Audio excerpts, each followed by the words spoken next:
Hello दोस्तों, स्वागत है एक बार फिर से आप सभी का आपके अपने यूट्यूब चैनल इंग्लिशानियत पर।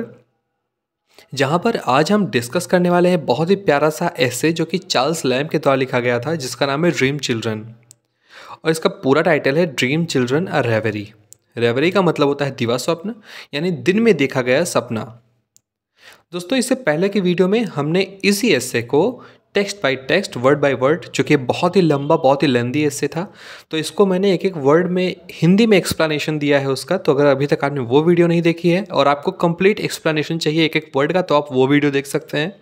और ये वीडियो में केवल उस एस्से का समरी होने वाला है, जिसमें अगर आपको उतना टाइम नहीं है कि आप उस एक एक वर्ड को देख सकें, वैसे मैं आपके लिए प्रेफर करूँगा आप एक एक वर्ड वाले वीडियो को ही देखें, क्योंकि कंप्लीट नॉलेज आप लेंगे तो वो आपके लिए बहुत ज़्यादा हेल्पफुल होगा, वो चाहे एग्ज़ाम हो चाहे कम्पिटिटिव एग्ज़ाम हो। लेकिन अगर आपके पास इतना टाइम नहीं है कि आप एक एक वर्ड को बैठ कर देखें, अच्छे से पढ़ें, तो कोई बात नहीं है, इस समरी में भी आप अच्छा खासा उस ऐसे के बारे में जान सकते हैं। तो वीडियो के लास्ट तक जरूर बने रहें और शुरू करते हैं। सबसे पहले जान लेते हैं चार्ल्स लैम्ब के बारे में कुछ इंपॉर्टेंट फैक्ट्स। तो दोस्तों, चार्ल्स लैम्ब का जन्म 10 फरवरी 1775 को इनर टेम्पल, लंदन, इंग्लैंड में हुआ था। इनर टेम्पल कोई एक मंदिर नहीं है, ये एक जगह है इंग्लैंड में। इनको ख़ास तौर से एसेज ऑफ इलिया और टेल्स फ्रॉम शेक्सपियर के लिए जाना जाता है। दोस्तों, आपको बता दें कि टेल्स फ्रॉम शेक्सपियर जो है वो एक शेक्सपियर की कहानियों का एक कलेक्शन है, जिसको इन्होंने चिल्ड्रन के लिए, बच्चों के लिए लिखा था। खुद चार्ल्स लैम्ब और मैरी लैम्ब के साथ में, मैरी लैम्ब इनके सिस्टर हैं। रिलेटिव्स की बात करें तो मैरी लैम्ब इनके सिस्टर और जॉन लैम्ब इनके ब्रदर। तो मैरी लैम्ब के साथ में मिल करके इन्होंने टेल्स फ्रॉम शेक्सपियर लिखा था, जिनमें इन्होंने शेक्सपियर के बहुत सारे जो प्लेज हैं उसको बच्चों के लिए एक कहानी बना करके अपने लैंग्वेज में लिखा था। और आपको ये बता दें कि जो मैरी लैम्ब है इनके सिस्टर, इन्होंने अपनी मदर को स्टैप कर दिया था, मतलब छुरा भोंक के मार डाला था 1997 में। और जो चार्ल्स लैम्ब है उनका डेथ 27 दिसंबर 1834 को, जब ये 59 साल के थे, 59 ईयर्स के थे इनका, तब हुआ था एडमंटन, लंदन, इंग्लैंड में। तो आइए शुरू करते हैं इनके ऐसे ड्रीम चिल्ड्रन अ रेवरी के बारे में। तो दोस्तों, इस ऐसे में आपको 3 से 4 कैरेक्टर्स देखने को मिलने वाले हैं। सबसे पहला कैरेक्टर जो होने वाला है वो खुद इलिया का होगा, जो कि चार्ल्स लैम्ब अपने पेन नेम इलिया से ही लिखते थे, तो उन्हीं वो खुद चार्ल्स लैम्ब हैं। उनके 2 बेटे, एक एलाइस या फिर एलिस, और दूसरा होगा जॉन, जो कि इलिया के ही बेटे हैं, यानी चार्ल्स लैम्ब के ही बेटे हैं इस एस्से में। और वो लोग, यानी कि जो बच्चे हैं एलिस या एलाइस और जॉन, उन लोगों को उनके फादर इलिया या फिर चार्ल्स लैम्ब स्टोरी सुनाते हैं अपने ग्रैंड मदर के बारे में, यानी कि इनकी ग्रैंड मदर मिसेस फील्ड के बारे में। तो वो ये बच्चों को बताते हुए कहते हैं कि जो मेरी ग्रैंड मदर थी, यानी कि आप लोगों की ग्रेट ग्रैंड मदर, परदादी जो थी, वो एक बहुत ही बड़े से मैंशन में रहती थी। क्यों रहती थी? क्योंकि वो उस मैंशन का रखवाली करती थी, और जो उस मैंशन का रियल मालिक था उसने कहीं और उसमें एक अपना बड़ा सा, उससे भी बड़ा एक बंगला या फिर मैंशन बनवा रखा था, वो वहाँ पे रहता था। फिर वो बताते हैं, यानी चार्ल्स लैम्ब बताते हैं बच्चों को कि ये एक बहुत ही कहानी एक फेमस थी कि उसी मैंशन में, जिसमें उसकी दादी रखवाली करती थी जिस घर की, उसी घर में 2 बच्चों की बहुत पहले मौत हो जाती है, उनकी आत्मा वहाँ पे भटकती है। तो उन बच्चों की कहानी सुनाते हुए कहते हैं, चार्ल्स लैम्ब अपने बच्चों को बताते हैं कि बहुत पहले की बात है, 2 बच्चे होते हैं जिनके फादर की डेथ हो जाती है, और बहुत ज़्यादा प्रॉपर्टी होने की वजह से उन बच्चों के अंकल उन बच्चों को फॉरेस्ट में छोड़ देते हैं, जंगल में छोड़ देते हैं, जिससे कि वो बच्चे मर जाएं। फिर बच्चे क्या होता है, उसी मैंशन में आकर के रहते हैं और धीरे धीरे भूख और प्यास की वजह से मर जाते हैं। तो आज भी उन बच्चों की आत्मा उसी मैंशन में भटकती है।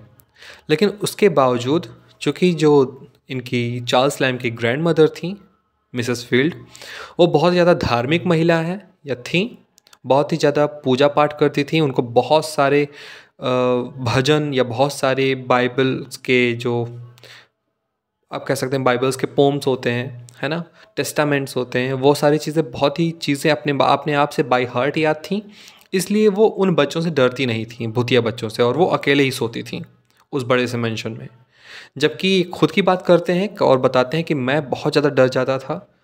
हालांकि मैंने उस भूत को या फिर उन दोनों बच्चों को कभी देखा नहीं था, लेकिन फिर भी मैं बहुत ज़्यादा डर जाता था क्योंकि मैं अपनी ग्रैंड मदर के जितना धार्मिक नहीं था, या फिर मैं उनके जितना समझदार या फिर उनके जितना पूजा पाठ नहीं करता था मैं, इसलिए मुझे बहुत ज़्यादा डर लगता था कि कहीं भूत आकर के मुझे ना पकड़ ले।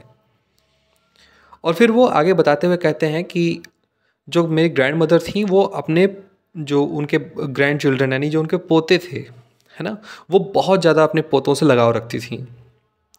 इनके पोते कौन, यानी कि जो चार्ल्स लैम्ब है वो, और चार्ल्स लैम्ब के जो ब्रदर थे जॉन लैम्ब वो, और ऐसे में भी जॉन की ही बात किया गया है।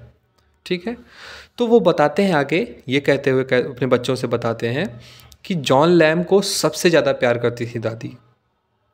और जहाँ तक मेरी बात थी तो मैं क्या करता था, मैं जब भी दादी के घर जाता था तो उनके जो बहुत बड़ा सा मैंशन था जिसकी वो रखवाली करती थी, उसी में एक बहुत ही सुंदर सा गार्डन था और मैं दिन भर उसी गार्डन में बैठा रहता था। गार्डन में बने हुए पुतलों को देखता था और मैं सोचता था कि इन पुतलों को मैं छू लूँ, कहीं मैं भी पुतला न बन जाऊँ या फिर ये लोग जीवित ना हो जाएं। और फिर मैं बैठे हुए मछलियों को देखता रहता था, मतलब मैं बहुत ही अकेला अकेला रहता था। लेकिन जो मेरा भाई था जॉन लैम्ब, उसको सब लोग बहुत ज़्यादा प्यार करते थे। उसका रीज़न ये था कि वो हमेशा सबकी बातें सुनता था, सबके कामों को कर देता था। और इवन जब मेरा पैर भी टूट गया था, मैं भी लंगड़ा हो गया था, तो मुझे भी वो कंधे पर बिठाकर पूरी गाँव का वो सैर कराता था। इसलिए सब उसको बहुत ज़्यादा एडमायर करते थे। और फिर क्या होता है कि एक दिन जॉन की डेथ हो जाती है, और जॉन की डेथ हो जाने के बाद जो राइटर होते हैं चार्ल्स लैम्ब, वो बताते हैं कि मैं उतना उस टाइम नहीं रोया था क्योंकि मुझे लगता था ठीक है जॉन की डेथ हो गई, सब बहुत रो रहे थे, लेकिन मैं नहीं रोया कि ठीक है सब कुछ नॉर्मल हो जाएगा कुछ दिन बाद। लेकिन ऐसा कुछ नहीं होता है। कुछ दिन बाद चार्ल्स लैम्ब को जॉन की याद बहुत ज़्यादा आने लगती है, और इतना सुनते ही जो बच्चे होते हैं, यानी कि जो एलाइस और जॉन होते हैं वहाँ पे बच्चे, वो रोने लगते हैं, वो अपने अंकल की बातें सुन करके कि अच्छा मेरे अंकल ऐसे मर गए, आप लोग इतना उनको मिस करते थे, ये सारी चीज़ें। और उनको रोते हुए देख करके जो उसमें से एक बच्चा होता है जॉन, वो बोलता है कि ऐसा है, आप उनके बारे में नहीं, मेरी मरी हुई माता के बारे में बताइए। अब यहाँ पे मरी हुई माता कौन है, जो चार्ल्स लैम्ब है। चार्ल्स लैम्ब की जो रियल स्टोरी है, यानी कि जो रियल लाइफ में था चार्ल्स लैम्ब के, उनकी एक लवर थी जिनको 7 साल तक इन्होंने कोशिश किया उनको इम्प्रेस करने का। उनका नाम था एन सिमंस, जिसके साथ लास्ट में की शादी नहीं हो पाती है। तो जो सपना देख रहे होते हैं ये, क्योंकि इस पूरे स्टोरी का नाम या फिर इस पूरे ऐसे का नाम ही है ड्रीम चिल्ड्रन। तो ड्रीम चिल्ड्रन अ रेवरी, यानी कि दिन में देखा गया सपना, जो कि ड्रीम में मैंने चिल्ड्रन को देखा उनके बारे में, है ना। तो ये जो सपना देख रहे होते हैं, उसी सपने में ये सोच रहे होते हैं कि इनकी शादी, इनकी जो गर्लफ्रेंड थी एन सिमंस, उसी से हुई है और ये उसी के दोनों बच्चे हैं। तो बच्चे जो पूछते हैं कि मेरी मरी हुई माँ के बारे में बताइए, तो ये बताते हुए कहते हैं कि देखो तुम्हारी मम्मी के पीछे तो मैं 7 साल तक पड़ा रहा, वो हमेशा मना करती थी, वो हमेशा दूर भागती थी, लेकिन ऐसा कहा जाता था कि लड़कियों के नाम में ही हाँ होता है, उनके बहुत नखड़े होते हैं, तो मैं सोचता था कि हाँ एक दिन हाँ हो ही जाएगा। और इतना कहते हुए ही जैसे वो एलाइस, यानी कि जो लड़की छोटी सी बेटी होती है, उसको देखते हैं तो उनको ऐसा लगता है कि कहीं ये एलाइस ही है, यानी कि जो बेटी है उनकी वही, या फिर उनकी माँ है, उस बच्चे की माँ है, वो कुछ ऐसा रिजेंबल कर रहे हैं दोनों। तो वो अचानक से चौंक जाते हैं इस चीज़ को देख करके, सपने में ही। और फिर क्या होता है, धीरे धीरे धीरे धीरे वो बच्चे गायब होने लगते हैं और वो बताते हैं कि मैं आपका बच्चा नहीं हूँ, यानी कि हम आपके बेटे या लड़के या फिर बेटी नहीं हैं, हम मिस्टर बार्ट्रम, यानी कि जब हम जिसके भी बच्चे होंगे, यानी फिर जो एन सिमंस है, एन सिमंस के जो बच्चे होंगे, वो आपको फादर नहीं कहेंगे, वो बार्ट्रम को फादर कहेंगे। क्यों? क्योंकि जो एन सिमंस है उनकी शादी आपसे नहीं हुई है, बार्ट्रम से हुई है ना। और इतना कहते हुए वो गायब हो जाते हैं, और जैसे ही वो गायब होते हैं तुरंत राइटर जो है चार्ल्स लैम्ब, उनकी आँख खुलती है और उनको ये पता चलता है कि मैं तो एक सपना देख रहा था, और सपने में मैंने देखा उन 2 बच्चों को। और फिर जब वो जागते हैं तो वो देखते हैं उनके साथ में उनकी सिस्टर मैरी लैम्ब, यहाँ पे मिसेस बिजेट या फिर बिजेट कहा के वहाँ पे मेंशन किया गया है ऐसे में।